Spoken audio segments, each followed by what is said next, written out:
বা কি বলে? রাসূলুল্লাহ সাল্লাল্লাহু আলাইহি ওয়াসাল্লাম বলেছেন, বিড়াল নাপাক নয়, এটা তোমাদের আশেপাশে ঘন ঘন বিচরণকারী প্রাণী। আবু দাউদ ৭৫, তিরমিজি ৯২।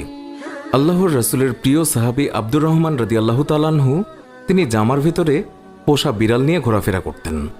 একদিন তিনি জামার আস্তিনের নিচে একটি বিড়াল ছানা নিয়ে রাসূলুল্লাহ সাল্লাল্লাহু আলাইহি ওয়াসাল্লামের দরবারে তিনি উপস্থিত হন। সেই সময় বিড়ালটি হঠাৎ করেই সবার সামনে বেরিয়ে পড়ল।